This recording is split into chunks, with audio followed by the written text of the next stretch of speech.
Boa noite. O Globo Repórter de hoje investiga um mistério que intrigou a humanidade durante séculos. Onde começa um dos maiores rios do mundo? A busca da nascente gelada do Nilo foi uma obsessão para africanos e europeus e fascinou os cientistas aventureiros da Operação Okavango. Os homens que esperam pelo terceiro milênio, fazendo o inventário das maiores riquezas naturais do planeta, refazem o caminho das grandes expedições. Na selva dos pigmeus encontram os menores homens do mundo e passam pela floresta onde vivem os últimos gorilas da montanha. Embarque em mais uma emocionante viagem da Operação Okavango, uma produção francesa que o Globo Repórter mostra com exclusividade na TV aberta do Brasil. É aqui, a mais de 5.000 metros de altitude, nas neves do Equador africano, que se esconde a chave do mistério da nascente do Nilo. 150 anos depois de Cristo, o cientista grego Ptolomeu intuiu que o rio divino vinha dos montes da Lua. Quase 20 séculos depois, exploradores ingleses confirmaram essa hipótese. A descoberta deste maciço é o resultado de uma epopeia que durou 3 décadas. Burton, Speck e Baker, oficiais britânicos, brigaram para descobrir as origens do Nilo. E Stanley provou que ele tem várias nascentes. Uma delas viria diretamente das neves eternas que cobrem os montes da Lua. Os cientistas da Operação Okavango querem chegar até ela.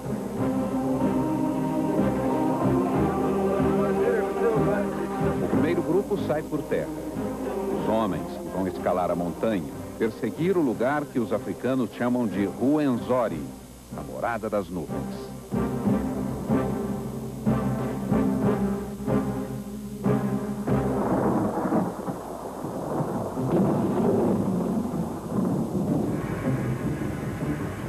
Mas na noite da selva africana, outros grupos também estão prontos para partir. Dentro do Catalina, os aventureiros que vão pelo ar.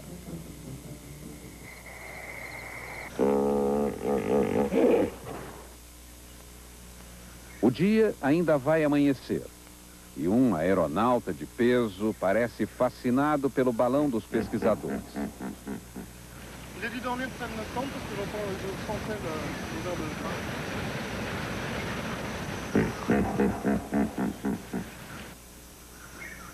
Foi preciso esperar, mas ele finalmente cede o lugar para os profissionais.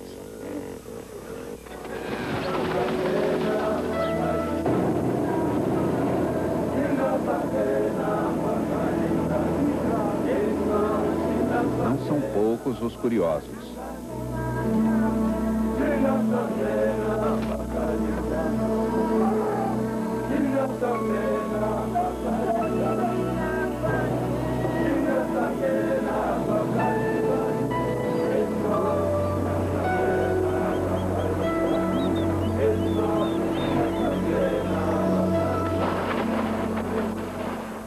Nicolai Ilo, o coordenador da Operação Okavango, embarca na grande viagem pelo céu de Uganda.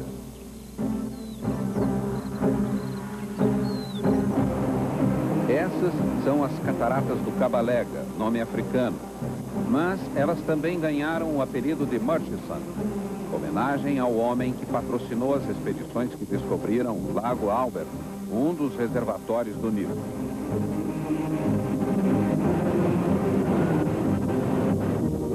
O cenário é deslumbrante.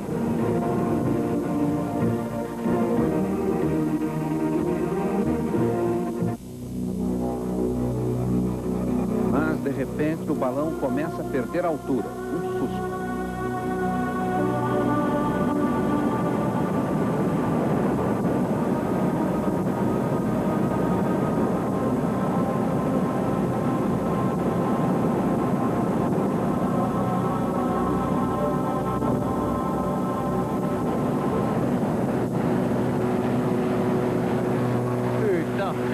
Essa por pouco.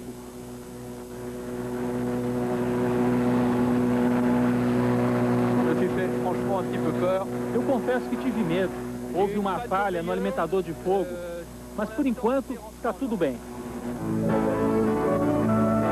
Enquanto observa, Nicolas imagina o quanto esse balão teria sido útil aos exploradores do século passado. Os homens que arriscaram suas vidas na selva para tentar entender a complexidade do Nilo. Agora o balão flutua sobre uma reserva animal que já sofreu muito com a guerra civil. Do alto, Nicolas identifica os habitantes deste paraíso ameaçado. O tamanho dos crocodilos é impressionante.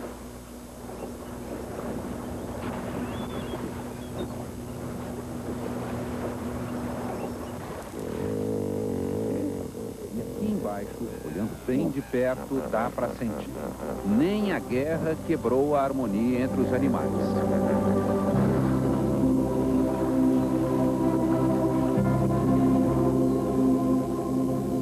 Hora do banho? É hora de festa.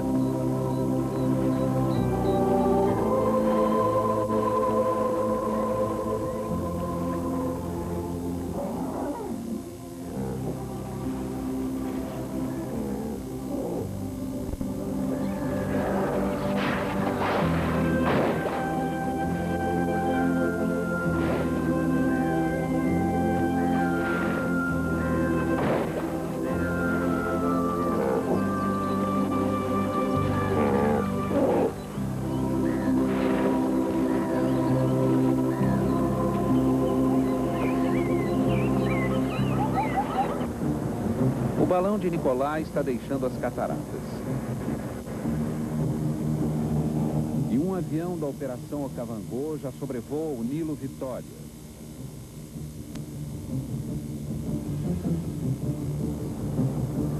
Dentro do Pericano, o geógrafo Olivier Archambault. Ele vê com clareza a trilha de água que tantos pesquisadores tentaram desenhar. Do alto, fica bem mais fácil traçar o perfil correto e perceber por que o rio gerou tantos mapas errados no passado. É muita água. Aqui, o Nilo Branco sai do Lago Albert em direção ao Sudão. Pouco acima, através de um grande delta, ele aumenta. São as águas do Nilo Vitória.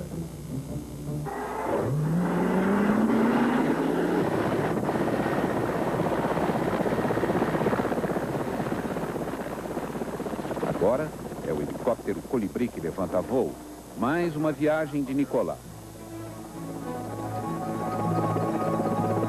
Estamos subindo as águas do Nilo Albert, em direção à mais alta das nascentes, as montanhas Ruwenzori. O Colibri voa abaixo. De um lado do lago, o Ganda.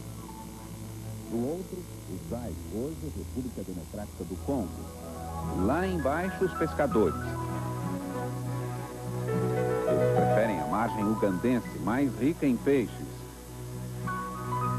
Mas onde estão, neste momento, os pesquisadores que escalam a montanha a pé?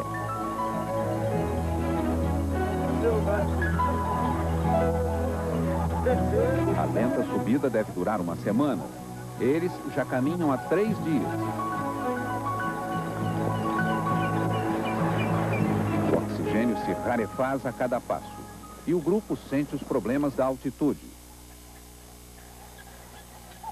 A médica da expedição trouxe 2 aparelhos de descompressão para reduzir o risco de edema pulmonar. Na equipe, Patrick Blanc, o botânico que aprendeu a ouvir as árvores. Para ele, os montes da Lua representam o planeta das plantas, o único lugar do mundo onde se misturam espécies típicas das regiões frias do hemisfério norte e das florestas tropicais. As lobélias gigantes, por exemplo, aqui elas nascem durante o ano todo, porque se adaptaram a uma temperatura que à noite cai para 4 graus e de dia chega a 40. Inverno e verão, primavera e outono, todas as estações do ano ao mesmo tempo.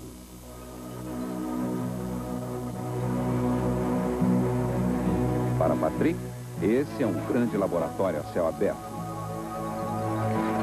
Chegar até ele.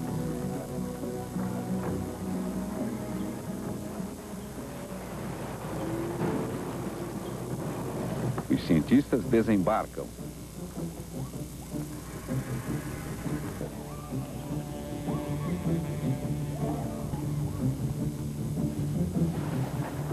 O primeiro tombo não chega a ser um susto.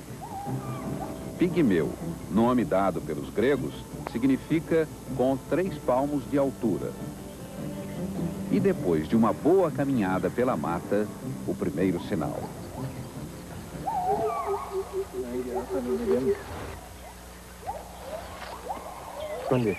Agora, eles sabem que estão perto.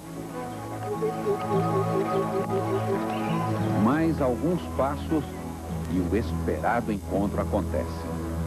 Os cientistas diante dos menores homens do mundo. Considerados os gênios da floresta, eles vivem em pequenas comunidades. As choupanas de folhas são fabricadas pelas mulheres. As aldeias são abandonadas quando a caça começa a ficar difícil. Eles mudam, constroem novas casas onde encontram mais alimentos.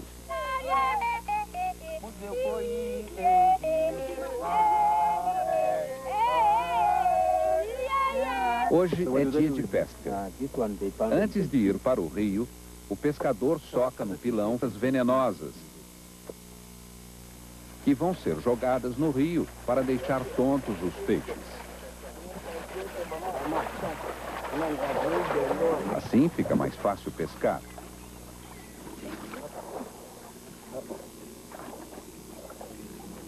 O veneno atinge o peixe, mas não o homem que come a sua carne.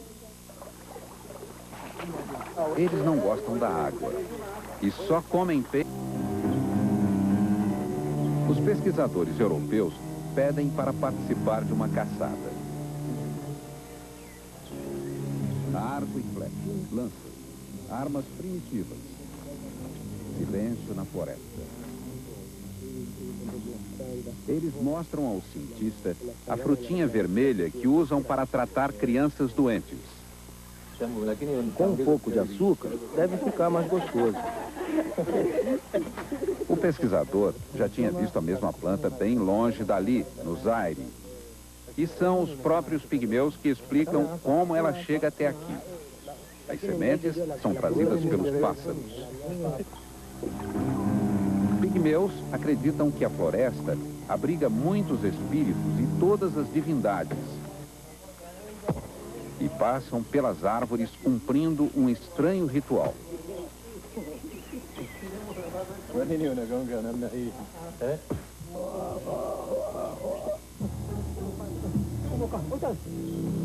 De repente, todo o grupo se prepara.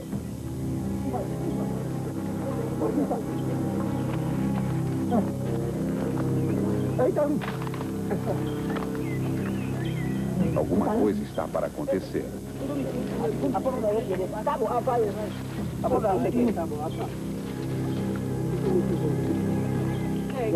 Os pequenos homens da selva africana acertaram. Hoje não era dia da caça.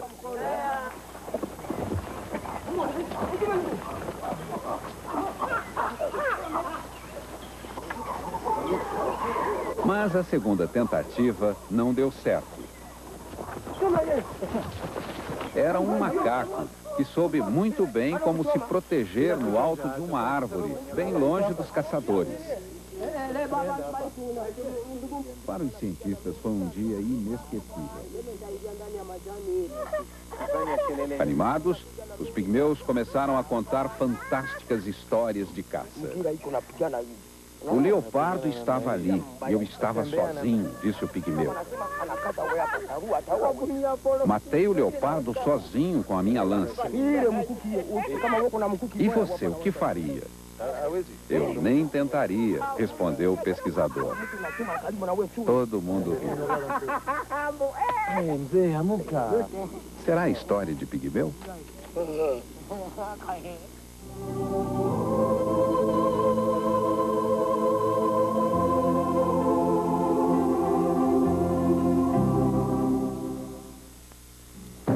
onde fica a floresta dos últimos gorilas da montanha. Os cientistas que viajam pela terra, pelo ar e pela água vão chegar lá. Veja a seguir.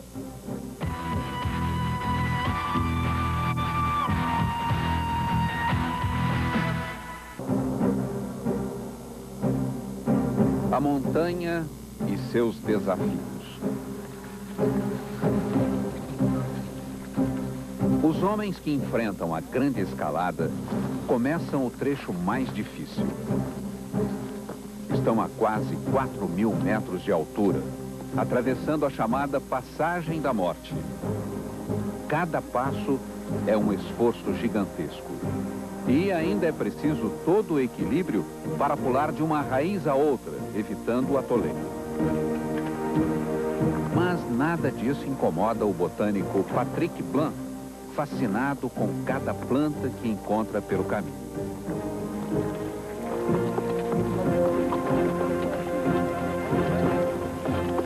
Umidade, frio, altitude, instabilidade no chão. A montanha não poupa seus visitantes. Neste caminho, muitas vidas já se perderam.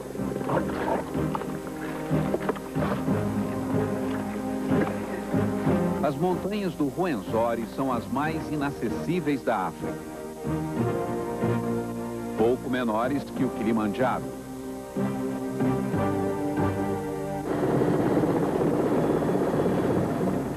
Não muito longe, o Colibri, helicóptero da Operação Okavango, sobrevoa as altas colinas da impenetrável floresta do Buindi.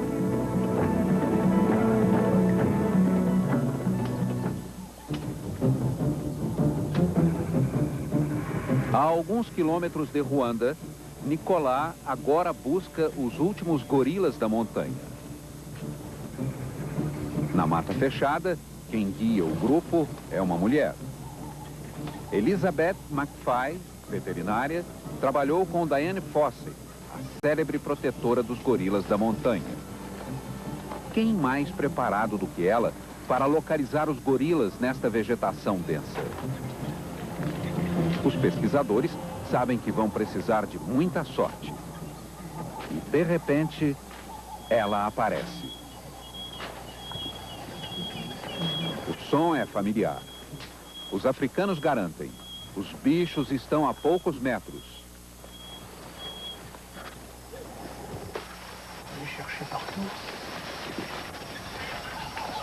Lá no alto, eles aparecem pela primeira vez. É uma família. Olhe com os binóculos. Há alguns figos ao lado dela.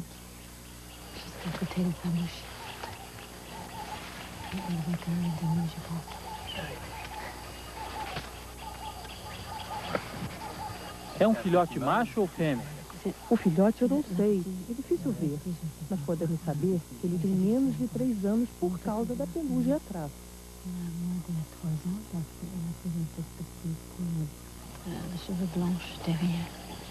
Os gorilas dependem da mãe até os 4 anos de vida. Nesse grupo, a fêmea tem um filho mais jovem, entre 3 e 6 anos, e um filhote. Elas têm ciclos menstruais e o tempo de gestação é quase igual ao da mulher, 8 meses e meio de gravidez.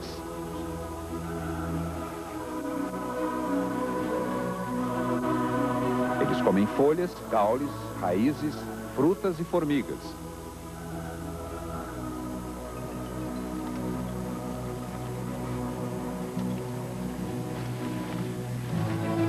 E fazem ninhos, que funcionam como uma espécie de colchão.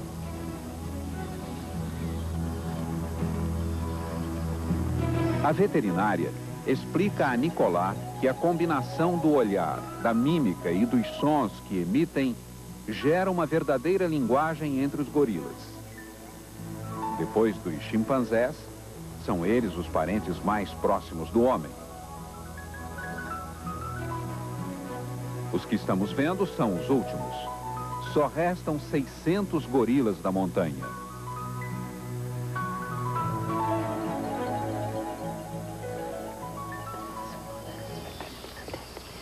O gorila de costas prateadas cuida de toda a família.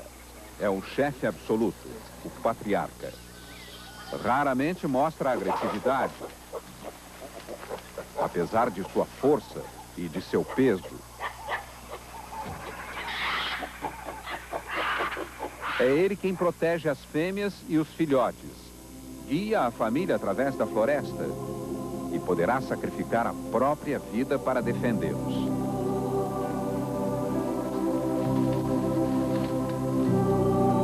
É também ele que protegerá os filhotes, se a mãe desaparecer.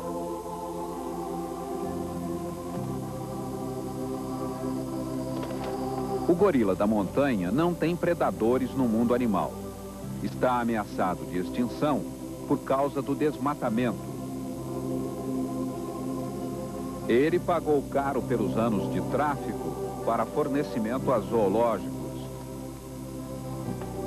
Para cada gorila em cativeiro, 10 morriam na captura ou no transporte.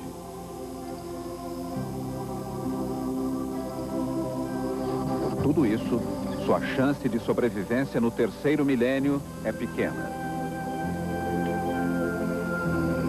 Neste fim do século XX, estas são imagens muito importantes.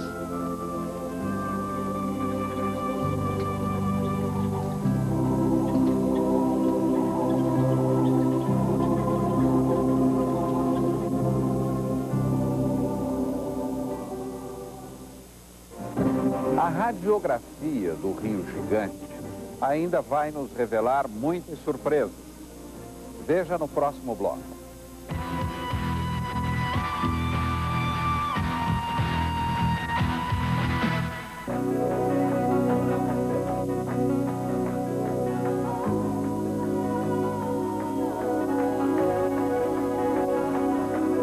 Entre o Lago George e o Ruwenzori se estende uma estranha paisagem de vulcões extintos, há 6 ou 7 mil anos. As crateras guardam lagos.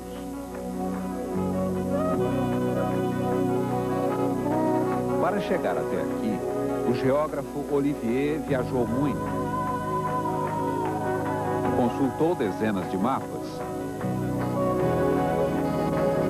Conseguiu pousar no Lago Raso, onde está a maior concentração de hipopótamos de toda a África, sem que o avião tocasse em qualquer bicho.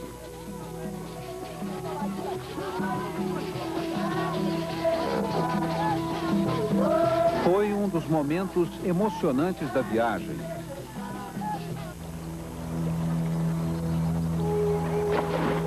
E também encontrou um trecho do rio coberto pela vegetação, uma espécie de Pantanal do Nilo.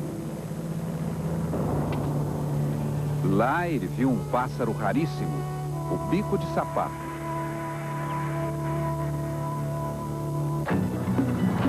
O geógrafo também sobrevoou o Vale dos Cegos, o Lago Vitória, que mais parece um mar, onde também pousou.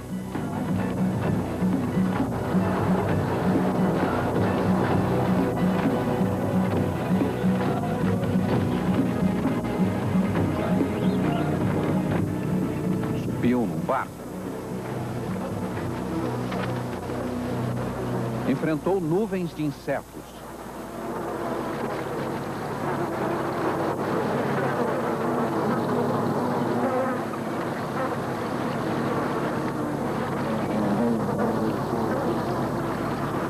E entrou na mata quase desconhecida pelos cientistas, às margens do mais belo.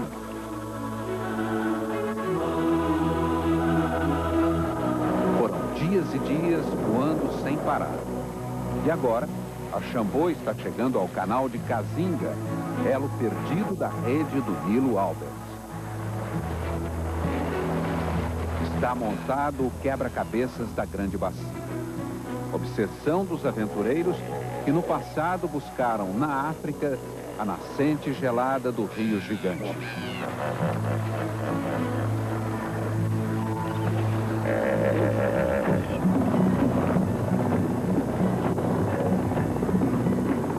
O colibri se prepara para pousar na montanha.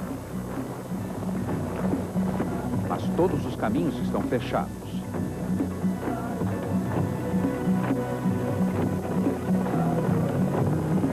piloto tenta atravessar as camadas de nuvens presas ao Ruwenzori. As brechas não ajudam. 1.500 metros abaixo, a expedição espera pelo helicóptero. Os carregadores veem o tempo e não acreditam no pouso. O colibri atravessa as nuvens, mas não pode perder tempo. E Nicolas desce por uma corda.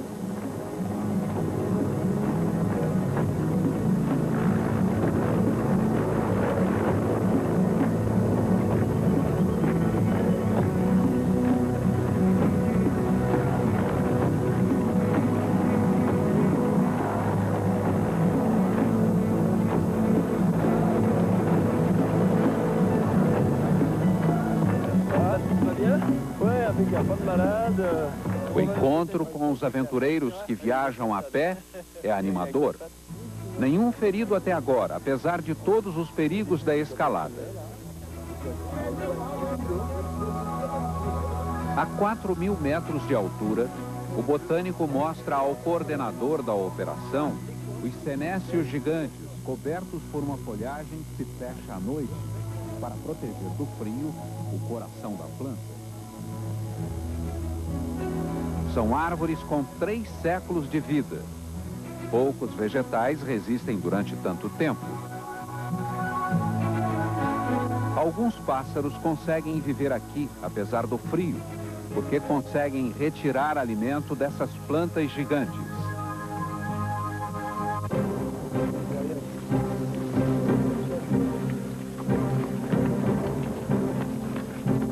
Escadas.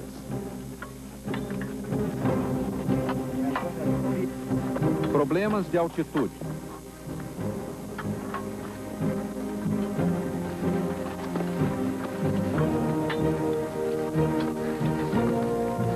E tempo fechado. Nossos aventureiros sabem que aqui chove 300 dias por ano.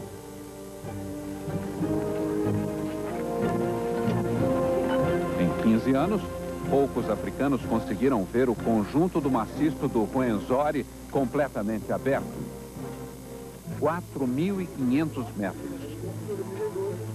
Última parada.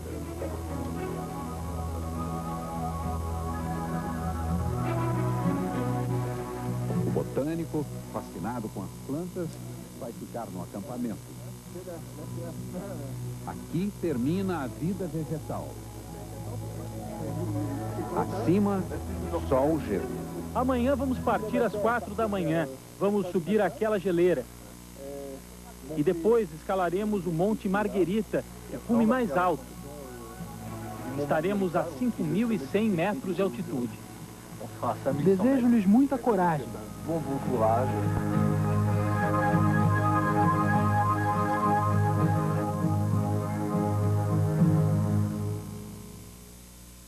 A escalada já está perto do fim, mas o perigo aumenta a cada passo.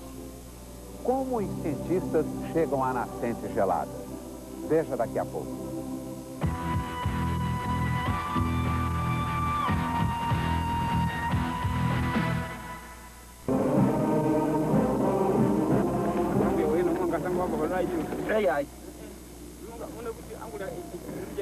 No dia seguinte, o tempo está horrível.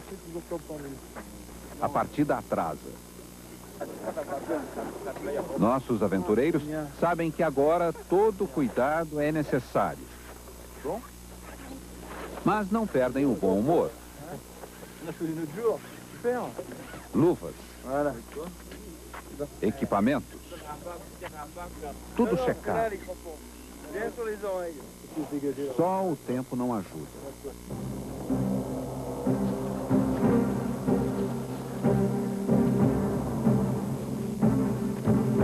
Mas mesmo assim o grupo resolve partir.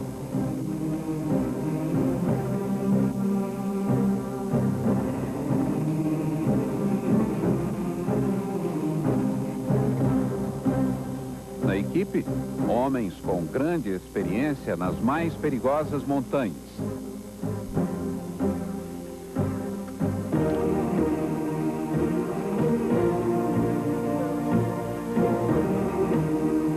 Guias e carregadores africanos.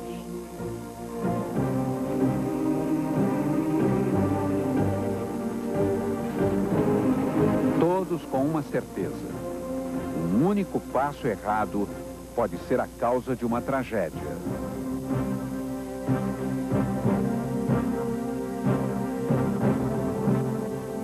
O frio é tanto que as roupas parecem inadequadas e os equipamentos precários.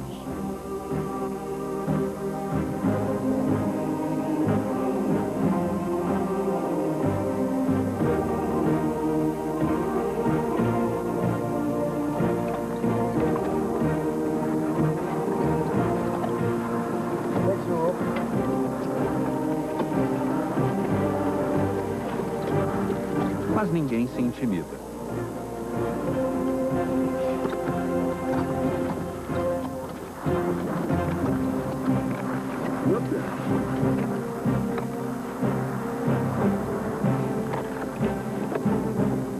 Amarrados uns aos outros, os aventureiros avançam.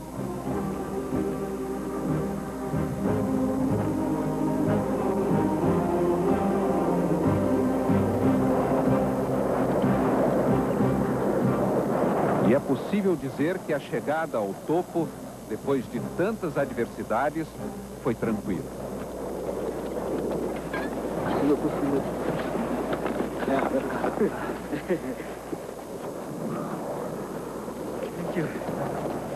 Todos se cumprimentam. Bien, mon grand.